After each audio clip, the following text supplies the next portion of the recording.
ইটালির নাপোলিতে মসজিদের ক্রয়কৃত জায়গায় মসজিদ নির্মাণ না হওয়ায় প্রথমবারের মতো নগরীর প্রধান সড়কে প্রশাসনিক অনুমোদনে ঈদ উল ফিতরের নামাজ অনুষ্ঠিত হবে। বিস্তারিত জানাচ্ছেন মিনহাজ হোসেন। ইতালির বন্দরনগরী নাপোলিতে খোলা মাঠে পবিত্র ঈদ উল ফিতরের নামাজ আদায়ের উপলক্ষে শহরের প্রধান সড়কে অবস্থিত পিয়াৎসা গারিবালদিতে নামাজ আয়োজনের লক্ষ্যে স্থান পরিদর্শন করেছেন নাপোলি সেন্টার জামে মসজিদের নেতৃবৃন্দ। এ সময় তারা মুসলিম উম্মার সকল নাগরিককে ঈদের জামাতে অংশগ্রহণের জন্য আহ্বান জানান। নাপোলি সেন্টার জামে মসজিদের পক্ষ থেকে এই মাঠে ঈদের নামাজ পড়ব ইনশাল্লাহ।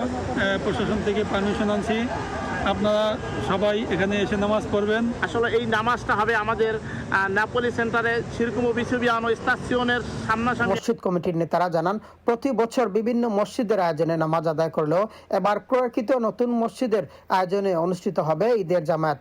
নেতৃবৃন্দরা জানান, ঈদের প্রথম জামায়াত অনুষ্ঠিত হবে সকাল 7:30 এবং দ্বিতীয় জামায়াত অনুষ্ঠিত হবে সকাল 8:30। এছাড়াও কমিটির পক্ষ থেকে জানানো হয়, ঈদের জামায়াতে পুরুষদের পাশাপাশি মহিলাদের নামাজ আদায়ের জন্য বিশেষ ব্যবস্থা রাখা হবে।